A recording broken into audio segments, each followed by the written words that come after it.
Running back or tight end, the positional value between these two positions is a hot topic, and we're going to break it all down here on today's latest NFL Squad. You are talking ball with the NFL Squad, sponsored by Gametime.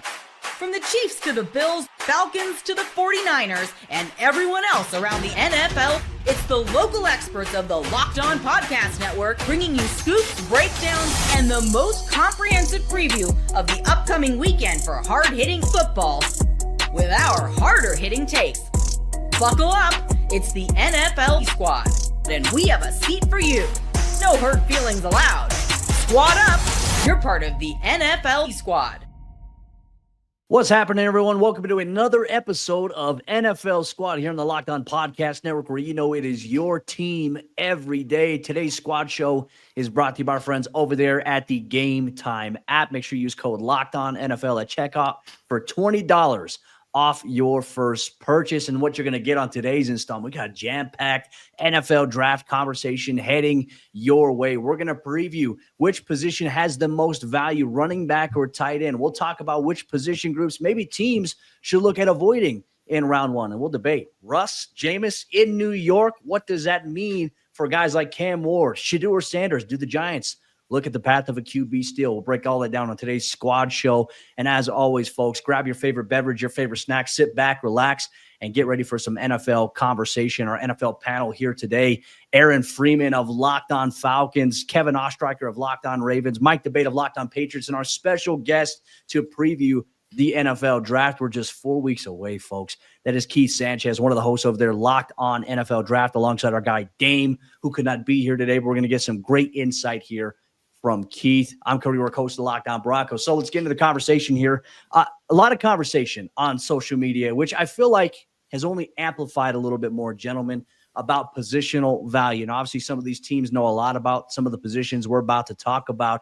Running back, tight end, two positions that I think have a lot of players that could obviously have a big impact for several teams in need of those positions in this year's NFL Draft. But Keith, when it comes to positional value this year, does the running back position or the tight end position have the better value?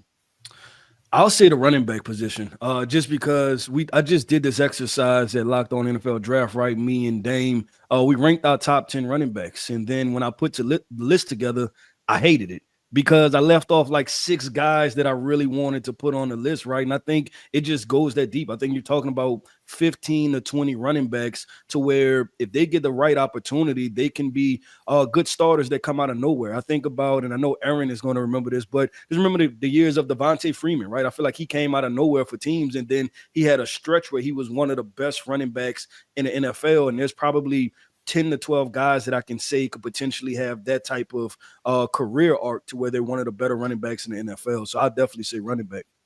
Well, Aaron, you knew obviously a little bit of Bijan Robinson. We were having some conversations here on NFL Squad as the Falcons were approaching January. Unfortunately, those plans never materialized into anything going into the mid parts of that month there. You know about running backs. Obviously, our good friend Kevin knows about running backs with Derrick Henry, Mike Debate. We used to have those conversations about Ramondre Stevenson at one point. But in your opinions, too, we'll start with you, Aaron. When you look at the value of these positions, it could either be on your own team or it can be even in this year's draft. Like, which position does hold the value for your team probably the most? Aaron, let's start off with you. Yeah, well, I'm in a unique position where the Atlanta Falcons have used top 10 picks on a running back and a tight end in the last 4 years. So it's one of those things where I think if you're just looking at it from at least, the Falcons lens and the bias, right? No one's sitting here questioning the Bijan Robinson pick at this current time based off of how the first 2 years of his NFL career have gone. But a lot of people look back at that Kyle Pitts pick and look at some of the players that were taken after Kyle Pitts, like Jamar Chase and Devontae Smith and Penei Sewell and Micah Parsons and Patrick Surtain. And they're like, that Pitts pick does not look as good in retrospect, in hindsight. And I think when you're having this conversation about value, I think traditionally we sort of put the running back position at the bottom. And it's understandable that when you look at, say, having a high-end tight end like the Falcons thought they were getting in Kyle Pitts, that seems to be a little bit more valuable than sort of your run-of-the-mill tight end versus a running back that even having a high-end running back, maybe not as valuable as sort of your replacement level running back that you could probably get in the third or fourth round. But I think part of that conversation it's just kind of easier to get your running back involved in an offense. So if you're a team drafting a running, if you're choosing between drafting a running back or a tight end high, maybe higher than people want, the tight end, obviously, because of the pass catching ability and potential, yeah, you sort of look at that as, say, if we hit on this could be a huge boost to our offense. But I think kind of the ceiling might be higher with a tight end, but the floor is so much higher with a running back. And so I think when you're having that conversation between these two position groups, I kind of veer more towards the running back position, having a little bit more value in that regard, just because it's just so much easier to get a running back the football in your offense compared to a tight end, especially if you have good wide receivers. So there's only one football to go around and whatnot. So I do feel like running back edges out the tight end just slightly, even if that is unconventional wisdom.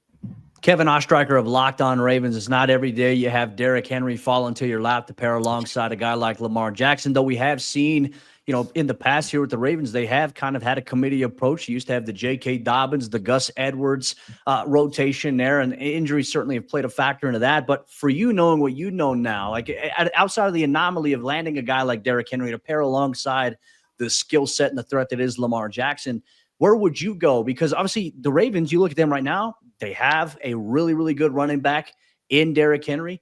They had a really good tight end there, obviously, and Mark Andrews, who's still on the team. Isaiah Likely's ascending there. Where would you feel like if that was a position of need for the Ravens this year, where would you be leaning between these two groups? I think that if you're looking at it from a Baltimore perspective, I think with Lamar Jackson, who is obviously such a unique talent, you can put a bunch of running backs in the backfield with him, and he will make something, whether it is a Derrick Henry or J.K. Dobbins. J.K. and Gus Edwards were great players while they were in Baltimore, and we saw J.K. have a resurgent season in Los Angeles. I think having a player like Mark Andrews and Isaiah Likely is really valuable for what Baltimore does. And I think Aaron makes a great point, and I'll kind of piggyback off of it. It also depends on the type of offense you're running, where a tight end or multiple tight ends might not mean a lot to you if you want to run a bunch of 3 wide receiver sets or all out. But for a Baltimore team that says, yes, we can go out there and take a Mark Andrews in the 3rd round in 2018, you supplement that with Isaiah Likely in the 4th. I think with this class, the running back class, there are so many guys you can point to, whether that is a high 1st round pick with a player like him, Ashton Genty, or whether it's Marion Hampton and one of those players, or you could say, what about in the 2nd round? Could we take a 2nd round tight end or a 3rd round tight end that could supplant someone on our roster already? I think it is interesting, though, because you look at some of these top tight ends in the league. Mark Andrews was a 3rd round pick. George Kittle was a 5th round pick. Travis Kelce was also a 3rd round pick. That doesn't mean there aren't good tight ends drafted high. I mean, Brock Bowers is the most recent example of that, and he is pretty good over there in Las Vegas right now. But I think when you talk about like the Bijan Robinsons, the Saquon Barkleys, those like top level talents, I think Ashton Genty is going to fall into this conversation when it's all said and done after night 1 of the draft. The value that Saquon Barkley, Derrick Henry, Josh Jacobs have given back to the running back position after the years that we've spent talking about the positional value being at an all-time low. I think that running back right now in this draft is the one that has more value, because I think that we're starting to see those contracts. I mean, we saw it with Saquon this offseason. Derrick Henry's going to get an extension with Baltimore. That is going to be a big one too. The Ravens got Derrick Henry for $8 million a season. Derrick Henry's one of the all-time running backs we've ever seen. And Saquon and Josh Jacobs got over $10 million each. But if we were talking corners or wide receivers, those guys would be $100 million players, and we wouldn't think twice about it. So I'm glad that the running back position is getting some recognition here. I definitely go with there. Obviously, Mike Debate of Locked On Patriots. You got a young quarterback there in Drake May in New England, and certainly a new head coach in Mike Vrabel. The idea of trying to build this team around Drake May, what's a more important piece, in your opinion, running back or tight end at this point for your squad? Well, I think a more immediate need right now is running back. You've got Ramondre Stevenson at the top of that running back room right now in New England, with Antonio Gibson backing him up, and that's a pretty good 1-2 combination. However, a lot of that combo being put together last year was predicated on an Alex Van Pelt offense, which is so predicated on outside zone. Josh McDaniels coming back into the fold now kind of throws a wrinkle into those plans a little bit. Are they going to continue to push the outside zone, or are they going to mix it up a little bit? If they're going to, they're going to need a change of pace back, and I expect them to be in the market for that right around the middle part of this draft, the mid rounds. Maybe someone like a Trevor Etienne out of Georgia, or maybe someone like a Devin Neal out of Kansas. These are the names right now that are being bandied about in New England. But this tight end class is deep as well. And look, Hunter Henry is not getting any younger. Austin Hooper is signed up for a year, and he's kind of on a year-to-year basis. So do you see someone maybe in that early part of the draft that could end up being a staple in this offense for many years to come? Drake May loves to use the tight end as his security blanket. Josh McDaniels has had some great success with tight ends here in New England. So do they look at a guy like Mason Taylor or Gunnar Helm and say, yeah, you know what? We're going to go the gamut. We're going to take advantage of a deep tight end class and try to bring someone in. I think the needs for the New England Patriots are very out there right now. I think they're all over the place, and any position that they fill is going to help this team moving forward. But I go back to what Keith said earlier, that depth where you see guys like 10, 15 deep at this running back class is a really phenomenally talented group and guys that can help so many teams out in so many different ways. Well, Keith, I'm going to throw it back to you here before obviously we get to our next topic here. We saw, I think, the more recent example, I feel like the Detroit Lions, when they took Jahmyr Gibbs, a lot of people were like, why are they taking a running back in round one? That used to be the line of thinking is, don't take a running back round one. I even remember the Steelers got some flack when they initially took Najee Harris, years back. Do you think that is now something that's going to be changing from NFL teams, especially with the deep class like we've got this year? You got the Genties, you got Omari and Hampton, you even got the Travion Hendersons, the Quinshawn Judkins. Do we think that traditional line of thinking of don't draft a running back in round one is going to go out the door going forward? Yeah, I think so, and I hope so. Because I'm of the notion of take elite players, man. Because I'm looking at all you guys, right? All of y'all different teams, and y'all all have had success in the past, and it's been in different ways, right? Cody talking about the Denver Broncos, they won when Peyton Manning had the noodle on, right? Not when he threw 50 touchdowns. And then the Baltimore Ravens have been the definition of ground and pound and punch you in the face consistently. And then you look at Mike, right, with the Patriots, they've won in multiple different ways, dating back all the way to 2000, and you watch the evolution of them. So I think about teams and it's just like, hey, construct your team the best way to put elite players on your team and then figure it out from there. So I hope so. Like if it's elite running backs, like with Aaron, where you have a chance at a Bijan Robinson or Jahmyr Gibbs, take them and use them, right? He's a good football player. Let's take him and use him. And we were going to say to Aaron, back when, they had that 28-3 lead over the Patriots, they should have just kept running the ball, invest in the running back position. I felt disrespected when Keith skipped over the success of all these teams, and I'm like, okay, it's understandable. And then Cody, you just got to throw it in my face. So okay, I'm sorry. It was listen, there. I was coming back to you. I was tying it all in together. I was tying it all. I started with the past and made it present. By omitting the Falcons in that, you weren't disrespecting me in my time like Cody just did. So I appreciate you. Yeah, Cody, you can move me to where Aaron is and put Aaron and Mike next to each other so we can have this conversation. I want it on record. The Patriots guy was the last one to bring up 28-3. I could have called that right from the beginning, right when I saw Aaron pop up on the screen. No, I'm not going to do that to my good friend there. Appreciate it's all fun. We always have a blast here on the NFL Squad Show. Coming up next, one thing we are going to discuss here, what position groups should teams that are in need should they avoid here in round one of this year's NFL draft? We'll break all that down and much more on today's NFL Squad, part of the Locked On Podcast Network, your team every day. Today's NFL Squad Show is brought to you by our friends over there at the Gametime app. And look, folks, imagine watching your favorite team live, feeling the energy of the crowd, and witnessing unforgettable moments. There's nothing like experiencing a big game in person. The same thing applies to a big-time concert in person. With Metallica set to undergo their next tour here, where they're going to be doing a 2-night, no-repeat set list all across the United States. Gametime is another place to get in on the action. Plus, they have all the action for your NBA games and NFL games for next season, and Gametime gives you the best deals on seats today. And the one thing they have, a new feature called Gametime Picks. Its curation makes it easier to find better value for tickets to sports, concerts, comedy, theater, and more events going on in your area. Plus, they have the lowest price guarantee, or Gametime will credit you 110% of the difference. Plus, they give you complete peace of mind with seat views before you buy, no surprise fees, and a lowest price guarantee you can book with total confidence today. Take the guesswork out of buying tickets with Gametime. Download the Gametime app, create an account, and use code LOCKEDONNFL for $20 off your first purchase. That's LOCKEDONNFL for $20 off. Download Gametime today. Last minute tickets, lowest price guaranteed. NFL Squad continues here today on the Locked On Podcast Network. Just a reminder that you can check out your favorite shows and your favorite teams every day, all year long, even in the offseason, because for the true fan, there is never an offseason. And for the build-up to the NFL Draft, make sure you all check out the Locked On NFL Draft with Keith Sanchez and our good friend Dame. They bring the heat every single day when it comes to the draft, and obviously player breakdowns, positional, rankings, things like that. They've done a really good job of expanding that conversation there, plus mock drafts where you have a chance to get involved as well. We're going to continue the draft theme here today by really kind of focusing in on positional value of maybe some positions that aren't as top heavy as people have said before in this year's draft. And Keith, I think first and foremost, there's a lot of debate right now about this year's wide receiver class, whether or not it's something that you should avoid, who's the top heavy guys. We're seeing guys being critiqued about their 40-yard dash times. Are you a big believer into that? Do you think that the wide receiver position isn't as strong this year as maybe it has been in years past?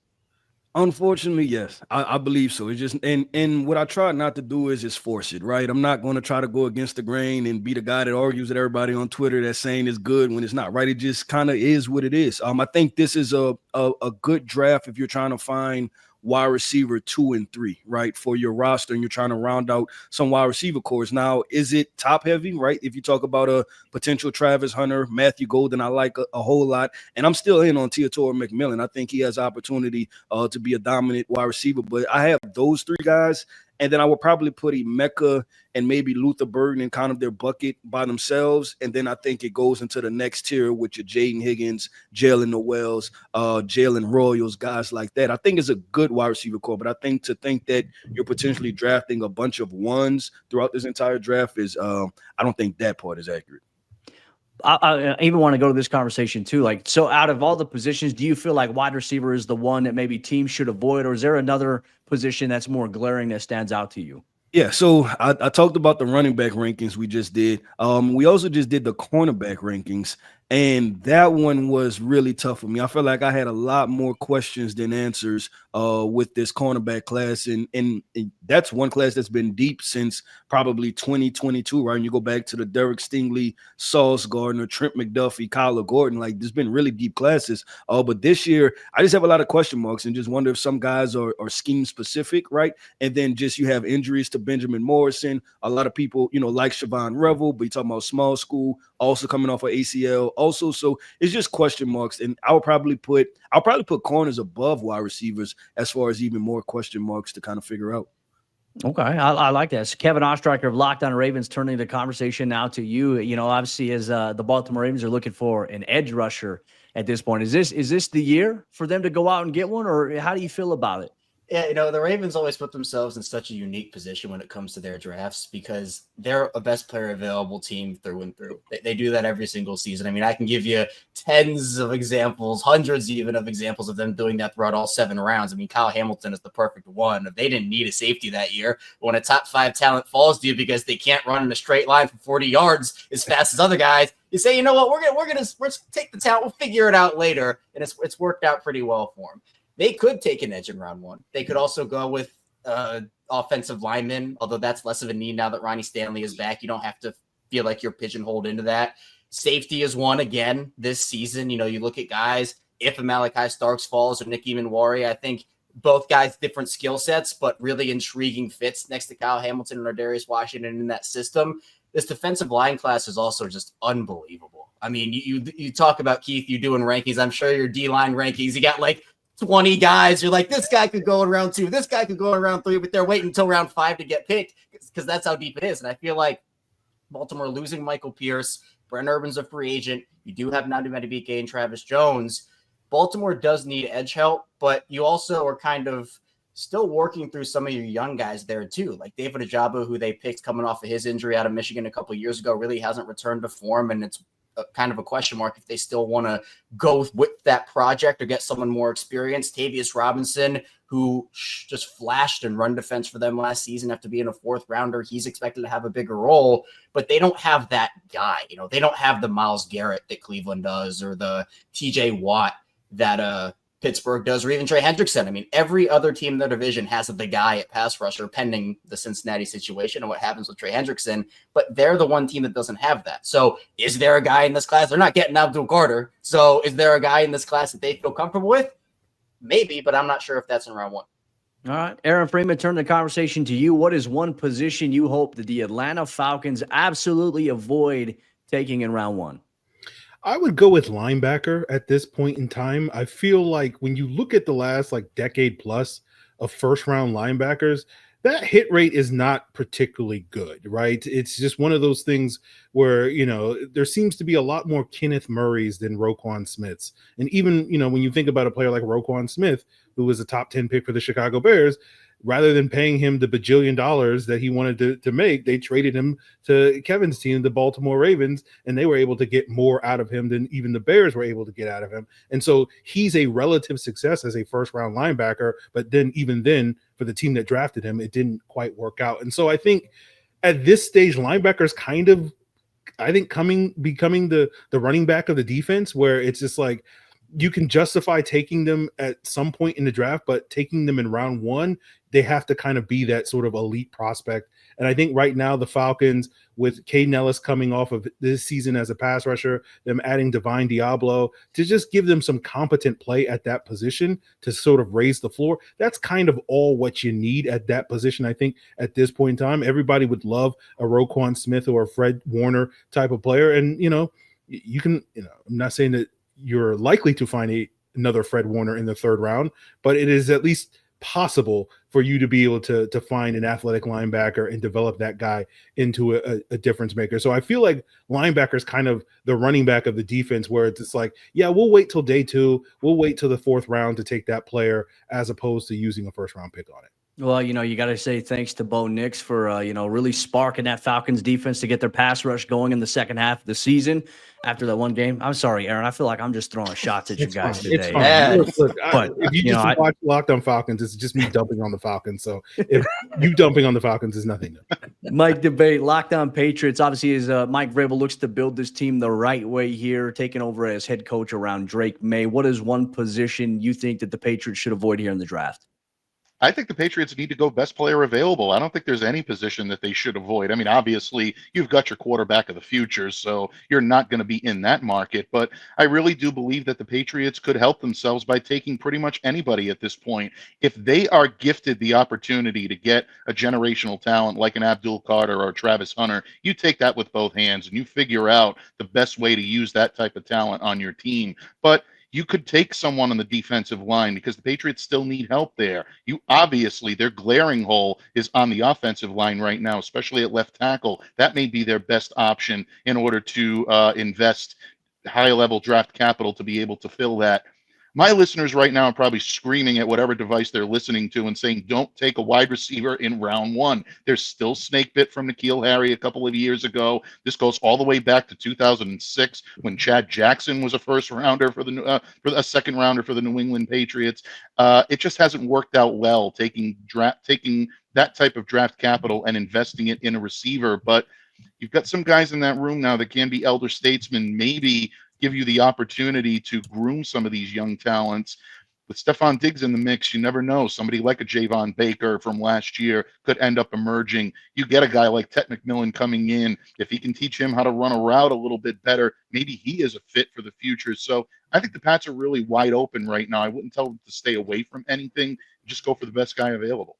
Well, and that seems to be a strategy for a lot of NFL teams. This year's draft class is going to be very interesting, and every step of the way, your favorite teams will be breaking them down for their respective teams as well on the Locked On Podcast Network. We're not done yet, though, NFL Squad. Up next, we're going to discuss the New York Giants situation. They've got Russ. They've got Jameis. Motivational speeches left and right. It's going to be entertaining, but does that take quarterback off the board for them in this year's NFL Draft? We'll debate and discuss here on today's episode of the NFL Squad.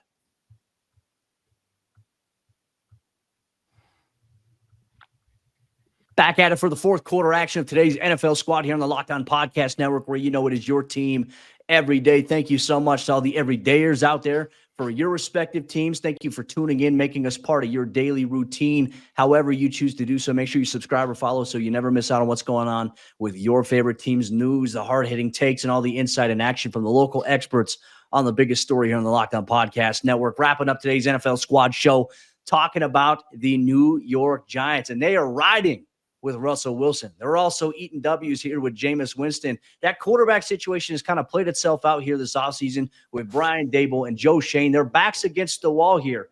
Keith, I want to throw it to you here to discuss this because you get two veteran guys on the free agency market here, are arguably with their jobs at stake here.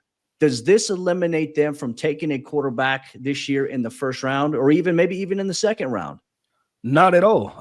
I think what you said was accurate, right? That their backs were against the wall. And can you imagine the draft room if they put all of their money on Shedeur Sanders being there at 3, and then the Cleveland Browns take Shedeur Sanders, right? There's complete panic and havoc going on. And I think what they did was they bought themselves kind of out and kind of unleveraged themselves to be at the mercy of Tennessee and at Cleveland, right? So now they can say, okay, cool. If Shedeur is there, we could potentially take him. But we have a pick at the top of the second round. And if we like Jalen Milroe or Jackson Dart or Will Howard or Tyler Shuck, any of these guys, right, we can take them at the top of the second round. And we don't have to, 1, move up, or 2, just be sitting there in a position to pray and hope. Well, my question and my debate too, and we'll throw it to the panel for this one is, Yep. let's say that, you have Russell Wilson, Jameis Winston, and you don't win games in New York. New York's going to have a relatively tough schedule this upcoming season. Some of the opponents that they're going to face, having a veteran quarterback certainly does help. But let's say that, ownership in New York decides to move on from Brian Dable, Joe Shane, and they still take a quarterback in this year's draft. Let's say they take one in round 1. Is there the appeal there? Like, how challenging will that be if you're going to hire your next head coach, where your head coach coming in is not necessarily married to the idea of the quarterback that you just drafted? I don't know if any of our teams have been in this like era frame. I'm gonna throw it to you first, since your team obviously, they signed Kirk Cousins, give him the big time contract. Then they go on to get Michael Penix Jr. That's obviously caused a little bit of some waves there in Atlanta. What is your thoughts here on that situation if the Giants do move on from their coach and obviously the front office personnel this upcoming season? Well, I think first I'll commend the Giants for not doing learning from the Falcons' mistake, where the Falcons gave Kirk Cousins 2 years of guaranteed money and then moved off to Kirk Cousins before the first year was up. And now they're stuck trying to figure out, what do we do with Kirk Cousins? Are we going to trade him to the Browns? All that stuff. So the Giants basically did the smart thing by basically saying, we're going to give Russell Wilson 1 year of guaranteed money. Jameis Winston being paid like a backup, so that's pretty much nothing. And so if we do get a quarterback, if we do decide to move off of Russ or Jameis and go to that Shedeur Sanders, presumably, as Keith said, they're not going to be financially debilitated in the future from doing that. So that's a smart move, I think, on their front to leave those doors wide open for them. But I think with the conversation at hand, when you're talking about, what the Falcons have done, like the Falcons made this bet on Kirk Cousins, and they were very confident that, hey, we're going to get 2 years of playoff caliber play from Kirk Cousins, and then we'll be able to plug in Michael Penix, 3 years down the road. And it was just always this narrow bullseye and this tightrope game that the Falcons were going to have difficulty walking, and they didn't. Unfortunately, because of what Bo Nix was able to do to them in Denver, they weren't able to necessarily walk that tightrope. So I do feel like, these teams moving forward, when it comes to double dipping, I think you're going to see more of that in the future with what the Packers model is, with the Jordan Love situation, with the Falcons doing that with Kirk Cousins and Michael Penix. I just think they have to be smarter about how much money they're spending on some of those veteran guys if they're going to go for some of those young quarterbacks. All right, Kevin, throwing it to you now. Your thoughts on this situation too, because you've seen Russell Wilson, you've seen Jameis Winston. Do you think that gives New York a viable chance this upcoming season inside the NFC East? I don't think it gives them a viable shot to win the division. I think you're still very far off of Philly, and obviously Washington showed so much last season. And even, whatever Dallas decides to do, they're always going to be a storyline. So we're always going to be talking about them here, and everyone's going to be talking about them there. But I do think it's an interesting point you brought up, Cody, about if Brian Dable and Joe Shane get moved off of this upcoming offseason, next offseason, and they do draft Shedeur Sanders, that's how it happens. We've seen this happen before. Obviously, for example, Josh Rosen was the Cardinals guy, and then everybody comes in, and all of a sudden Josh Rosen's not the guy anymore. And you've already wasted a pick on him. Now you have to ship him off and get less value. I'm not saying that's going to happen, especially because Josh Rosen, the Cardinals didn't have time to wait. They wanted to move off. They wanted to make a decision that best reflected the new people that came in. But I think that with younger quarterbacks, we are seeing an accelerated timeline with less room for them to make mistakes. And so, you see even now with, Anthony Richardson is an interesting example of this, where he was forced in. He was clearly not ready coming out of Florida. He was forced into a spot. He's been kind of tugged around left and right. Hey, you're the backup. Actually, no, you're back to start. And actually, we don't really know what we want here. It's about belief in these guys. And I think that if the Giants do take Sanders and Dable gets let go, a guy that comes in, it just depends on who's available, because sometimes you hire coaches because they are the guy, like a veteran. Like, let's just throw an example out of Bill Belichick leaves North Carolina after one season and he comes to New York. He's going to want his quarterback in there. But are the Giants going to say, actually, the Giants will probably say, well, we're going to have to choose between Bill Belichick and Shedeur Sanders. What is the choice they're going to make? How much do they believe in their young quarterback versus how much do they believe in a top head coach coming in and turning their program around? So I think that young quarterbacks have gotten an unfair shake over the last couple of seasons. Even a guy I know we've talked about Zach Wilson now in Denver.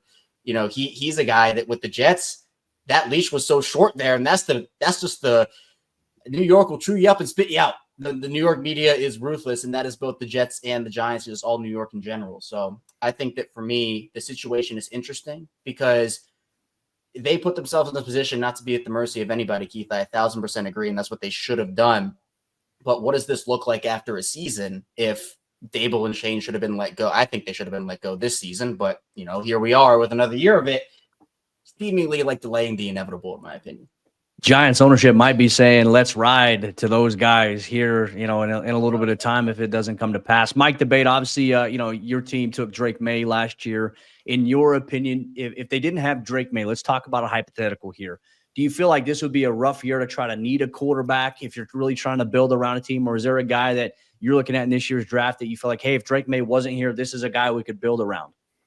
Well, yeah, you look at the top two guys in this draft. You look at Cam Ward, you look at Shedeur Sanders, depending on the type of style that the New England Patriots would play. If assuming Mike Vrabel is going to be the head coach this year, I think you can probably make it work with either one of those guys. Cam Ward obviously being probably the more preferable because I think it would fit maybe Josh McDaniels a little bit better than Shedeur. But Shedeur is someone that I think can excel in this league as well. So you look at what New England did last year with Drake May now and securing that, they feel very confident heading into this draft that all of the other positions that they need to fill is where they should be spending their time.